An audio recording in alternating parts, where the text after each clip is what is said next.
우리는 해외 출장을 가도 자유롭게 돌아다니지만 북한의 한 무역 일꾼은 중국 단둥에 갈 때마다 압록강 세관에서 보위부의 철저한 검사를 받아야 했습니다.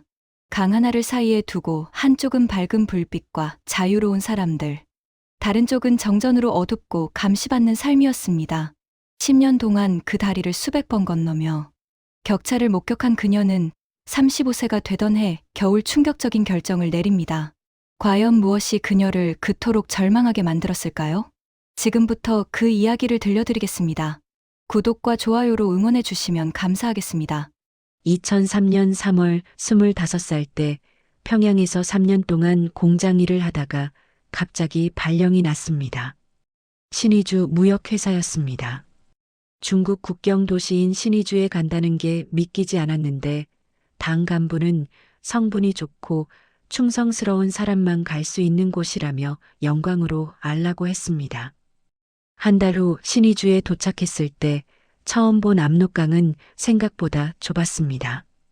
강 건너편에 중국 단둥시가 바로 보였는데 저렇게 가까운 곳이 외국이라는 게 신기했습니다. 무역회사 건물은 낡았지만 부장은 친절하게 업무를 알려줬습니다. 석탄과 수산물을 중국에 파는 일이었고 제 업무는 서류 정리였습니다. 일주일 후 부장이 단둥 출장을 같이 가자고 했습니다.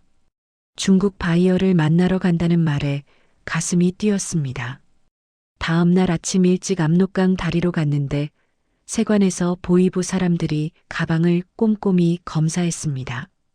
이상한 물건을 가져오면 안 된다는 경고를 받고 다리를 건넜는데 심장이 두근거렸습니다. 다리 중간쯤에 북한과 중국 경계선이 그어져 있었고 그 선을 넘는 순간 중국 땅이었습니다. 단둥세관을 지나 밖으로 나왔을 때 충격을 받았습니다. 건물이 높고 깨끗했으며 간판들이 화려했습니다. 차들도 많았고 대부분 새 차였습니다. 사람들 옷은 색깔이 다양했고 여자들은 화장을 했으며 남자들은 깔끔한 양복을 입고 있었습니다. 부장은 처음이면 다 그렇다며 곧 익숙해질 거라고 했지만 저는 계속 주위를 둘러보느라 정신이 없었습니다. 중국 식당에서 처음 먹은 짜장면은 달콤했고 맛있었습니다. 메뉴판이 두꺼웠는데 음식 종류가 이렇게 많다는 게 놀라웠습니다. 창밖으로 사람들이 웃으면서 자유롭게 걸어다니는 모습을 보면서 뭔가 다르다는 걸 느꼈는데 그게 뭔지는 정확히 알 수 없었습니다. 저녁에 호텔 로비에서 조선족 바이어를 만나 석탄 5,000톤 계약을 논의했습니다. 계약서에는 달러로 1,000달러, 10,000달러 같은 큰 금액이 적혀 있었고 부장이 바이어에게 돈 봉투를 슬쩍 건네는 모습을 봤습니다. 뇌물이라는 걸 알았지만 아무 말도 하지 않았습니다. 여간방은 따뜻했고 온수가 나왔습니다. 창밖으로 단둥 야경을 보는데 불빛이 환했습니다. 압록강 건너편 신의주는 어두웠고 불이 거의 없었습니다. 이렇게 가까운 거리인데 이렇게 다르다는 게 이상했습니다. 다음 날 신의주로 돌아왔을 때 갑자기 우울해졌습니다. 건물이 낡아 보였고 사람들이 지쳐 보였으며 어제까지 본 단둥과 너무 달랐습니다. 동료는 처음이면 다 그렇고 나중엔 익숙해진다고 했지만 한 달에 한두 번씩 단둥에 갈 때마다 그 충격은 사라지지 않았습니다. 2003년 겨울 5번째 출장에서 단둥 거리를 걸으며 상점들을 봤습니다. 옷, 신발, 전자제품 같은 물건이 넘쳤고 한 상점 텔레비전에서는 중국 뉴스가 나오고 있었습니다.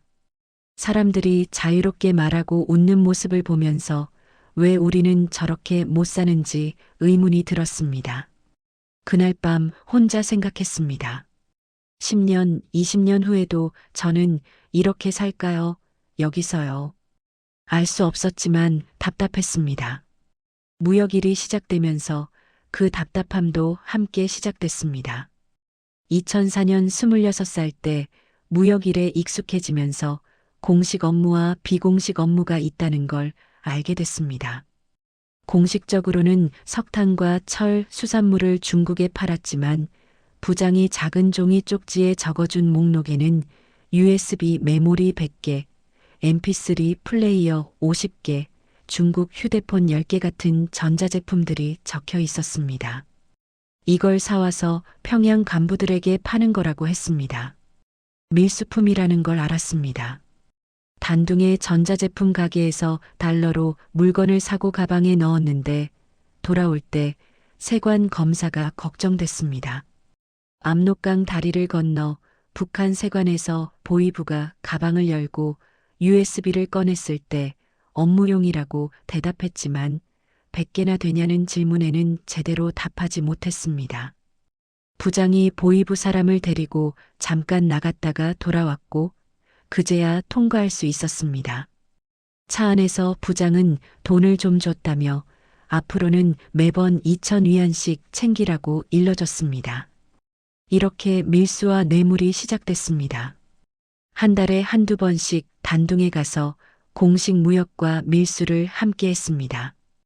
USB에는 중국 영화나 남한 드라마가 들어있다고 했는데 평양 사람들이 돈을 주고 산다는 말에 위험하지 않냐고 물었더니 부장은 돈이 되니까 하는 거라며 조심하면 된다고 했습니다.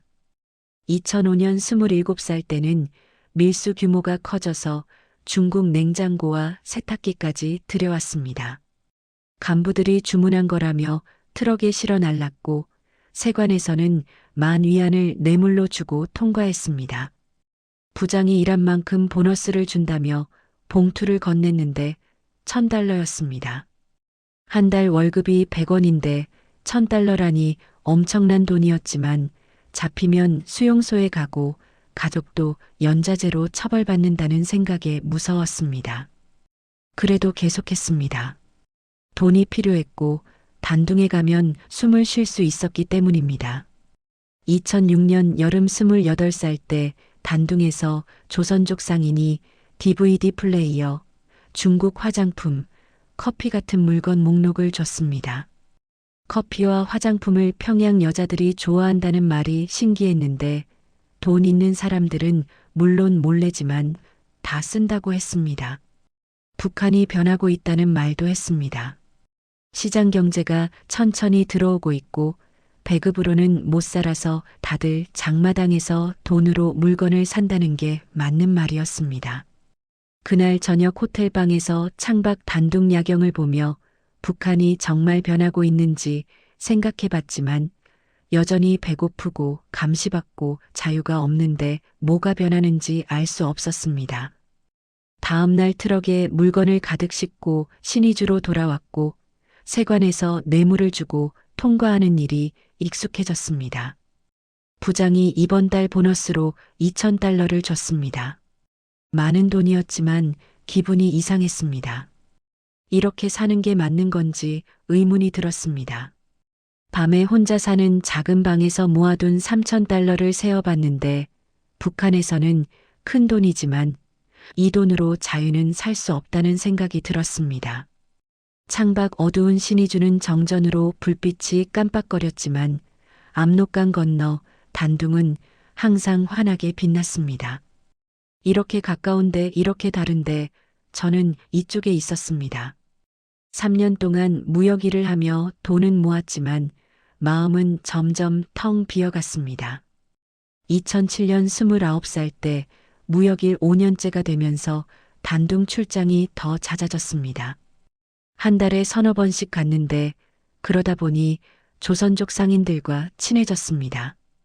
김 사장이라는 50대 조선족과는 일이 끝나면 자주 식당에서 술을 마셨는데 맥주가 시원했고 음식도 풍부했습니다. 북한에 친척이 있다는 김 사장은 북한 생활이 힘들다는 걸 이해한다며 여기 중국은 자유롭다고 말했습니다. 하고 싶은 걸 하고 가고 싶은 곳을 간다는 말이 부러웠습니다. 2008년 30살 때 김 사장이 인터넷 카페라는 곳에 데려갔습니다. 방 안에 컴퓨터가 수십 대 있었고 사람들이 앉아서 화면을 보고 있었습니다. 젊은이들이 게임을 하고 있었고 어떤 사람은 영화를 보고 있었습니다.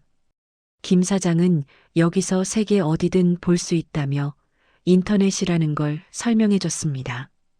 컴퓨터 앞에 앉아 김 사장이 보여주는 대로 마우스를 움직였는데 화면에 중국 뉴스, 미국 사진, 유럽 거리 같은 게 나왔습니다. 세계가 다 여기 있다는 게 믿기지 않았습니다. 김 사장이 잠깐 자리를 비운 사이 호기심에 한국이라고 검색해 봤습니다. 남한 서울 사진들이 나왔는데 높은 빌딩, 깨끗한 거리, 밝은 불빛들이 보였습니다. 부산, 제주도, 강남 같은 이름들이 나왔고 사람들이 자유롭게 걸어 다니는 모습이 찍혀 있었습니다. 심장이 빨리 뛰었고 주위를 둘러봤는데 다행히 아무도 저를 보지 않았습니다. 김 사장이 돌아오자 얼른 화면을 껐습니다. 그날 밤 호텔에서 잠이 안 왔습니다. 인터넷으로 본 세계, 특히 남한 서울이 자꾸 생각났습니다. 저렇게 사는 사람들도 있구나. 같은 한국 사람인데 저렇게 다르게 사는구나 하는 생각이 계속 맴돌았습니다. 2009년 31살 때는 단둥에 갈 때마다 혼자 인터넷 카페에 갔습니다. 1시간에 이 위안이면 쓸 수 있었는데 조심스럽게 남한 관련 내용을 찾아봤습니다. 남한 뉴스, 서울거리, 사람들 생활 같은 걸 봤는데 볼 때마다 충격이었습니다. 자유롭게 말하고 자유롭게 움직이고 원하는 걸 하며 사는 모습들이었습니다. 어느 날 실수로 남한 드라마 영상을 클릭했는데 가족들이 식탁에 둘러앉아 밥을 먹으며 웃는 장면이 나왔습니다. 평범한 장면이었지만 뭔가 달랐습니다. 자유로워 보였고 행복해 보였습니다. 우리 가족은 저렇게 웃으며 밥을 먹어본 적이 있었나 싶었습니다. 그해 가을 신의주로 돌아와서도 인터넷에서 본 것들이 머리에서 떠나지 않았습니다. 밤마다 혼자 누워서 생각했는데 저도 저렇게 살 수 있을까? 자유롭게 말하고 자유롭게 살 수 있을까 하는 생각들이었습니다. 무역일은 계속했고 돈도 계속 모았지만 마음 한구석이 점점 더 허전해졌습니다. 김 사장은 가끔 북한도 변할 거라고 말했지만 저는 믿지 않았습니다. 인터넷으로 본 세계와 제가 사는 곳은 너무 달랐고 이 격차가 줄어들 것 같지 않았습니다. 압록강 하나를 사이에 두고 이렇게 다른 세상이 있는데 저는 건널 수 없는 쪽에 있었습니다. 5년 동안 다리를 수백 번 건넜지만 그건 일시적으로 건너는 것일 뿐 진짜 건너는 게 아니었습니다. 항상 돌아와야 했고 돌아올 때마다 마음이 무거워졌습니다. 2010년 32살 때 평소처럼 단둥에서 밀수품을 샀는데 조선족 상인이 USB 하나를 더 줬습니다. 보너스라며 재미있을 거라고 했는데 평양으로 넘기지 말고 본인이 보라고 했습니다. 무슨 내용인지 물었더니 그냥 보면 안다며 웃었습니다. 신의주 집에 돌아와서 며칠 동안 USB를 서랍에 넣어두고 쳐다만 봤습니다. 위험했기 때문입니다. 만약 남한 것이 들어있다면 발각되면 수용소행이었습니다. 하지만 호기심이 이겼습니다. 어느 날 밤 문을 잠그고 커튼을 치고 작은 노트북에 USB를 꽂았습니다. 파일이 하나 있었고 제목은 한글로 쓰여 있었지만 무슨 뜻인지 몰랐습니다. 재생했습니다. 화면에 깨끗한 집이 나왔고 젊은 남자와 여자가 대화하고 있었습니다. 남한 드라마였습니다. 말투가 달랐지만 한국어라서 이해할 수 있었습니다. 남자가 회사를 그만두겠다고 하자 여자가 왜냐고 물었고 남자는 하고 싶은 게 생겼다며 자기 꿈을 따라가고 싶다고 말했습니다. 여자는 응원한다며 잘 될 거라고 했습니다. 간단한 대화였지만 충격이었습니다. 회사를 그만둘 수 있다는 것, 하고 싶은 게 있으면 할 수 있다는 것, 그걸 누군가 응원해 준다는 것이 신기했습니다. 북한에서는 당이 정해주는 일을 해야 하고 그만두고 싶다고 그만둘 수 없으며 개인의 꿈 같은 건 얘기할 수도 없었습니다. 드라마는 계속 이어졌습니다. 등장인물들이 카페에서 커피를 마시고 식당에서 자유롭게 음식을 주문하고 거리를 걸으며 웃었습니다. 집들은 깨끗했고 물건들은 풍부했습니다. 하지만 그것보다 더 놀라운 건 사람들이 자유롭게 말하고 선택한다는 것이었습니다. 한 장면에서는 가족들이 모여 앉아 정치 얘기를 했습니다. 대통령이 이렇게 했는데 잘했다, 못했다 같은 얘기를 편하게 나눴습니다. 북한이었다면 상상도 못할 대화였습니다. 수령님을 비판하는 건 죽음을 의미했으니까요. 드라마를 끄고 가만히 앉아 있었습니다. 몇 시간 동안 본 내용들이 머릿속을 맴돌았습니다. 같은 한국 사람인데 저렇게 다르게 사는구나, 저쪽은 자유가 있구나 하는 생각들이었습니다. 그날 밤 잠을 못 잤습니다. 드라마 속 장면들이 계속 떠올랐고 특히 사람들이 자유롭게 웃고 말하는 모습이 잊히지 않았습니다. 저도 저렇게 살고 싶다는 생각이 처음으로 명확하게 들었습니다. 며칠 동안 드라마를 몇 번 돌려봤습니다. 볼 때마다 새로운 게 보였습니다. 자유롭게 직업을 바꾸는 사람, 자기 의견을 당당하게 말하는 사람, 실패해도 다시 도전하는 사람들이었습니다. 북한에서는 한 번 실패하면 끝인데 드라마 속 사람들은 실패해도 괜찮다며 서로를 격려했습니다. 2010년 가을 단둥에 다시 갔을 때 조선족 상인에게 드라마를 봤다고 말했습니다. 상인은 어땠냐고 물었고 저는 충격적이었다고 대답했습니다. 상인은 웃으며 나만이 저렇다고 자유가 있고 기회가 있다고 말했습니다. 북한도 언젠가 변할 거냐고 물었더니 고개를 저었습니다. 쉽지 않을 거라고, 체제가 다르다고 했습니다. 신의주로 돌아오는 기차 안에서 창밖을 봤습니다. 어두운 북한 땅이 지나갔고 가끔 보이는 불빛마저 약했습니다. 드라마 속 밝은 서울 거리와 비교가 됐습니다. 같은 하늘 아래 이렇게 다른 세상들이 있다는 게, 그리고 저는 어두운 쪽에 갇혀 있다는 게 견디기 힘들었습니다. 그날부터 뭔가 달라졌습니다. 무역 일을 할 때도 밀수를 할 때도 마음 한구석이 공허했습니다. 돈을 벌어도 의미가 없었습니다. 자유가 없는데 돈이 무슨 소용인가 싶었습니다. 32살 인생의 반을 살았는데 나머지 반도 이렇게 살아야 하나 하는 생각이 점점 커졌습니다. 2011년 33살 때 회사에 새로운 직원이 들어왔습니다. 박이라는 이름의 20대 후반 남자였는데 성분이 좋고 당에 충성한다며 소개됐습니다. 처음에는 평범한 동료인 줄 알았지만 나중에 보니 뭔가 달랐습니다. 너무 많은 질문을 했고 단둥에서 무얼 사오는지 유심히 봤으며 부장과 제가 나누는 대화를 귀 기울여 들었습니다. 어느 날 박이 제 책상 서랍을 뒤지는 걸 봤습니다. 급히 다가가 뭐 하냐고 물었더니 펜을 찾는다며 얼버무렸습니다. 그날 밤 서랍을 확인해 보니 USB가 사라졌습니다. 나만 드라마가 들어있던 그 USB였습니다. 가슴이 철렁했습니다. 박이 가져간 게 분명했습니다. 며칠 후 보이부에서 호출이 왔습니다.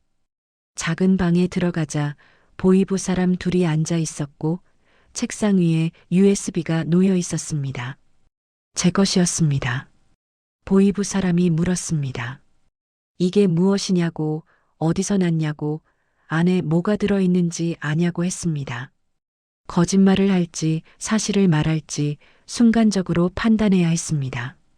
모른다고 하면 거짓말이 들통날 것이고 안다고 하면 수용소였습니다. 중국 상인이 준 거라고, 안에 뭐가 들어있는지 몰랐다고, 한 번도 재생해보지 않았다고 말했습니다. 보이부 사람은 믿지 않는 표정이었지만 증거가 없었습니다. 조사가 이틀 동안 계속됐습니다. 같은 질문을 반복했고 협박도 했습니다. 솔직히 말하면 처벌을 줄여준다고, 거짓말하면 가족까지 처벌받는다고 했습니다. 하지만 계속 모른다고 버텼습니다. 한 번도 보지 않았다고, 중국 상인이 장난으로 준 줄 알았다고 했습니다. 부장이 보위부에 찾아갔다는 소식을 들었습니다. 무슨 얘기를 했는지 모르지만 그날 오후 저는 풀려났습니다. 보위부 사람이 경고했습니다. 이번에는 넘어가지만 다음에는 용서 없다고, 조심하라고 했습니다. 사무실로 돌아왔을 때 부장이 따로 불렀습니다. 보위부한테 $10,000를 줬다며 앞으로 조심하라고 했습니다. $10,000라는 큰 돈을 써서 저를 구해준 이유를 물었더니 부장은 나도 밀수일에 연루돼 있으니 당신을 버릴 수 없었다고 말했습니다. 서로 엮여 있었습니다. 박은 며칠 후 다른 곳으로 발령났습니다. 소문으로는 보위부 밀정이었다는 얘기가 돌았지만 확실하지는 않았습니다. 다만 제가 USB를 가지고 있다는 걸 보고하지 않았다면 이런 일은 없었을 것입니다. 2012년 34살 때는 조심하고 또 조심했습니다. 단둥에 가서도 의심스러운 물건은 사지 않았고 인터넷 카페도 가지 않았으며 USB 같은 건 절대 받지 않았습니다. 한 번 걸렸으니 두 번째는 없을 거라는 걸 알았습니다. 하지만 무역 일은 계속해야 했고 밀수도 계속됐습니다. 부장은 $10,000를 날렸으니 더 열심히 일해서 메워야 한다고 했습니다. 그에 더 많은 물건을 들여왔고 더 많은 뇌물을 줬으며 더 많은 돈을 벌었습니다. 하지만 마음은 점점 지쳐갔습니다. 이렇게 사는 게 무슨 의미인가 싶었습니다. 돈을 벌어도 자유롭지 못하고 항상 감시받고 언제 다시 보위부에 불려갈지 모르고 동료도 믿을 수 없는 삶이었습니다. 밤마다 창밖 압록강을 바라봤습니다. 강 건너 단둥은 불빛이 환했고 자유로운 사람들이 살고 있었습니다. 저는 이쪽에서 돈을 세고 뇌물을 챙기고 보위부를 피하며 살고 있었습니다. 34살 이 나이에 인생이 이미 정해진 것 같았습니다. 하지만 한편으로는 생각했습니다. 정말 이게 끝일까? 평생 이렇게 살아야 할까? 다른 선택은 없을까 하고요. 아직 답은 없었지만 질문은 점점 커지고 있었습니다. 2013년 35살이 됐을 때 무역 일을 10년째 하고 있었습니다. 10년 동안 압록강을 수백 번 건넜고 수만 달러를 벌었으며 수없이 많은 물건을 밀수했습니다. 하지만 마음은 10년 전보다 더 공허했습니다. 12월 어느 추운 날 부장이 마지막 출장을 가자고 했습니다. 연말이라 중국 바이어들과 내년 계약을 논의해야 한다며 단둥에서 이틀 머물 거라고 했습니다. 평소처럼 가방을 챙기고 압록강 다리를 건넜습니다. 눈이 내리고 있었고 강물이 거의 얼어 있었습니다. 단둥 호텔에 짐을 풀고 창밖을 봤습니다. 크리스마스 시즌이라 거리에 장식들이 반짝이고 있었고 사람들이 쇼핑백을 들고 걸어 다녔습니다. 연인들이 손을 잡고 웃었고 가족들이 식당에 들어가는 모습이 보였습니다. 평범한 풍경이었지만 저에게는 멀게 느껴졌습니다. 저녁에 중국 바이어들과 만나 내년 계약을 논의했습니다. 석탄 10,000톤, 철 5,000톤 같은 숫자들이 오갔고 가격 협상을 했습니다. 계약서에 서명하고 악수를 나눴는데 그 순간 이 일을 내년에도 할 거라는 생각이 들자 숨이 막혔습니다. 10년을 했는데 10년을 더 해야 하나, 20년을 더 해야 하나 싶었습니다. 회의가 끝나고 혼자 단둥 거리를 걸었습니다. 부장은 다른 상인들과 술을 마시러 갔고 저는 혼자 있고 싶었습니다. 거리는 화려했고 가게마다 불이 켜져 있었습니다. 한 서점 앞을 지나는데 책들이 진열돼 있었습니다. 금지된 책 같은 건 없었고 사람들이 자유롭게 책을 고르고 있었습니다. 인터넷 카페 앞도 지났습니다. 2년 만에 보는 곳이었습니다. 들어갈까 망설이다가 그냥 지나쳤습니다. 이미 알고 있었으니까요. 저쪽 세계가 어떤지, 자유가 뭔지, 선택이 뭔지 알고 있었습니다. 공원 벤치에 앉아 압록강을 바라봤습니다. 강 건너편 신의주가 어둡게 보였습니다. 내일 아침 저 다리를 건너 돌아가야 합니다. 10년 동안 그랬던 것처럼요. 항상 건너갔다가 돌아왔습니다. 한 번도 머물지 못했습니다. 그때 생각했습니다. 만약 돌아가지 않으면 어떻게 될까요? 만약 이번에는 다리를 건너지 않으면요. 만약 여기 남으면요. 무서웠습니다. 가족이 처벌받을 것이고 저는 영원히 돌아갈 수 없을 것이며 잡히면 죽을 수도 있었습니다. 하지만 다른 생각도 들었습니다. 이대로 살다가 50살, 60살이 되면 어떻게 될까요? 후회하지 않을까요? 1시간 동안 벤치에 앉아 있었습니다. 눈이 계속 내렸고 추웠지만 일어나지 않았습니다. 40살이 되기 전에 결정해야 한다고 생각했습니다. 지금 아니면 영원히 못할 것 같았습니다. 호텔로 돌아와 침대에 누웠습니다. 천장을 바라보며 10년을 돌아봤습니다. 25살에 신의주에 와서 35살이 됐습니다. 10년 동안 돈을 벌었지만 행복하지 않았고 중국을 수백 번 갔지만 자유롭지 못했으며 살아있지만 진짜 사는 것 같지 않았습니다. 다음 날 아침 부장이 출발하자고 했습니다. 신의주로 돌아갈 시간이었습니다. 가방을 챙기면서 마지막으로 한 번 더 생각했습니다. 가방을 들고 부장을 따라 로비로 내려갔습니다. 호텔 문 앞에 섰습니다. 밖에는 택시들이 대기하고 있었고 왼쪽으로 가면 압록강 다리였습니다. 부장이 나가려는데 제가 멈춰 섰습니다. 부장이 뭐 하냐며 돌아봤습니다. 저는 가방을 내려놓고 말했습니다. 저는 안 간다고, 여기 남겠다고 했습니다. 부장이 놀란 표정으로 물었습니다. 무슨 소리냐고, 미쳤냐고 했습니다. 저는 고개를 저었습니다. 미친 게 아니라 정신이 든 거라고, 10년 동안 미친 듯이 살았다고, 이제 그만하고 싶다고 말했습니다. 부장은 설득했습니다. 가족을 생각하라고, 잡히면 죽는다고, 포기하라고 했습니다. 알고 있다고 하지만 가야 한다고 대답했습니다. 부장은 한숨을 쉬었습니다. 그러고는 조심하라는 말만 남기고 혼자 떠났습니다. 호텔 로비에 혼자 섰습니다. 부장이 탄 택시가 압록강 쪽으로 사라졌습니다. 이제 돌아갈 수 없습니다. 35살 새로운 삶이 시작됐습니다. 아니, 진짜 삶이 시작됐습니다. 2013년 12월 그날 오후 부장이 떠난 후 호텔 방에 혼자 남았습니다. 가방에서 북한돈과 신분증을 꺼내 찢어서 버렸습니다. 이제 돌아갈 수 없다는 상징이었습니다. 중국 돈과 미국 돈은 챙겼는데 10년 동안 모은 3만 달러가 있었습니다. 김 사장에게 전화했습니다. 조선족 상인이었던 그 사람에게 도움이 필요하다고 말했고 1시간 후 호텔 근처 식당에서 만났습니다. 상황을 설명하자 김 사장은 놀라면서도 이해한다는 표정이었습니다.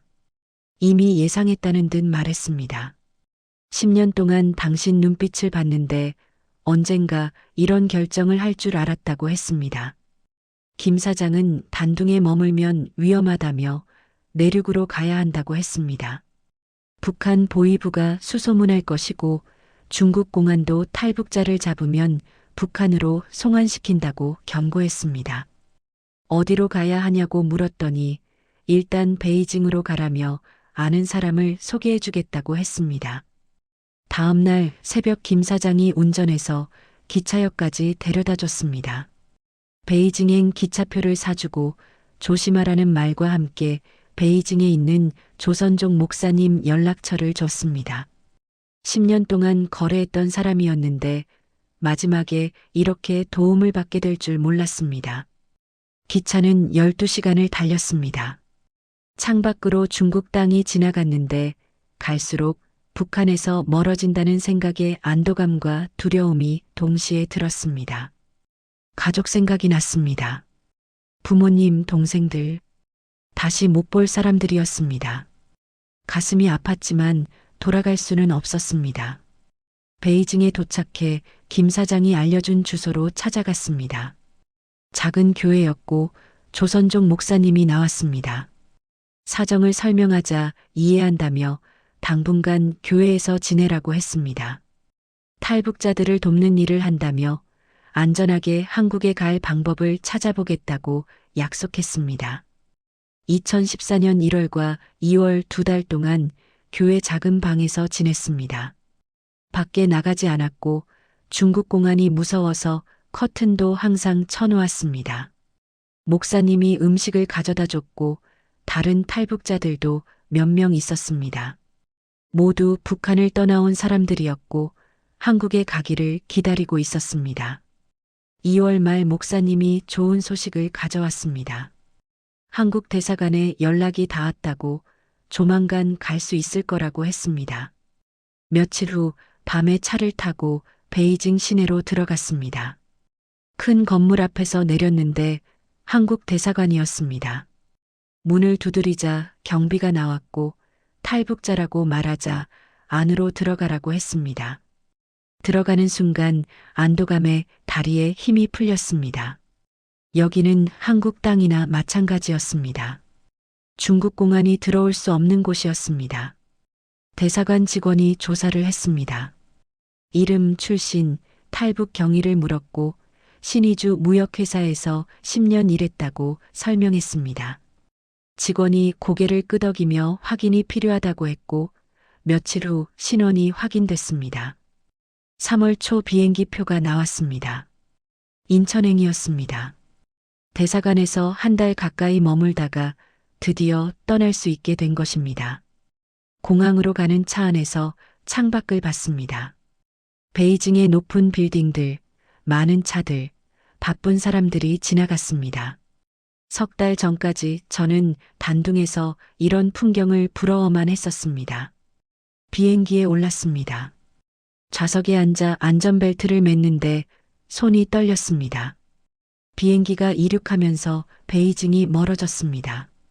중국도 멀어졌고 북한은 더욱 멀어졌습니다. 10년 동안 압록강 다리를 수백 번 건넜지만 이번에는 정말로 건너는 것이었습니다. 돌아가지 않는 것이었습니다. 3시간을 날았습니다. 기장이 곧 인천공항에 도착한다고 방송했습니다. 창밖으로 한국 땅이 보였습니다. 섬들이 보이고 해안선이 보이고 도시가 보였습니다. 비행기가 착륙했고 바퀴가 땅에 닿는 순간 눈물이 났습니다. 문이 열렸고 통로를 걸어 나갔습니다. 공항이었습니다. 환하고 깨끗했으며 한글로 쓰인 안내판들이 보였습니다. 대한민국에 오신 것을 환영한다는 방송이 들렸습니다. 36살 새로운 나라에 도착했습니다. 2014년 3월 인천공항에서 국정원 직원을 만났습니다. 한 달 동안 조사를 받았는데 신의주 무역회사에서 10년 일했다는 걸 설명하자 관심을 보였습니다. 중국과의 무역 실무를 알고 중국어도 할 수 있다는 게 특이한 경력이라고 했습니다. 조사가 끝나고 적응 교육을 받았습니다. 한국 사회가 어떻게 돌아가는지, 어떻게 살아야 하는지 배웠는데 신기한 건 선택이 많다는 것이었습니다. 어디 살지, 무슨 일 할지, 어떻게 살지 스스로 정할 수 있었습니다. 북한에서는 상상도 못할 일이었습니다. 5월 사회로 나왔을 때 36살이었습니다. 작은 원룸을 얻었고 일자리를 찾기 시작했습니다. 무역 경력이 있다는 걸 이력서에 썼더니 몇 군데서 연락이 왔습니다. 중소 무역회사였는데 면접에서 신의주에서 10년 일했다고 하자 사장이 놀라워했습니다. 북중 무역 실무를 아는 사람이 드물다며 바로 채용했습니다. 첫 출근 날 긴장했지만 동료들이 친절했습니다. 회의 시간에 사장이 물었습니다. 중국 거래처 개발 방안이 있냐고요. 10년 동안 쌓은 경험을 바탕으로 의견을 냈는데 사장이 좋다며 그대로 진행하라고 했습니다. 제 의견이 받아들여진다는 게 신기했습니다. 1년이 지났습니다. 2015년 37살 때 회사에서 인정받기 시작했습니다. 중국 거래처를 여러 곳 개발했고 계약도 따냈으며 매출이 늘었습니다. 사장은 만족했고 보너스를 줬습니다. 북한에서 밀수로 번 돈보다 적었지만 떳떳하게 번 돈이라 기분이 좋았습니다. 일 때문에 가끔 중국 출장을 갔습니다. 단둥에 갈 때도 있었는데 압록강을 볼 때마다 복잡한 감정이 들었습니다.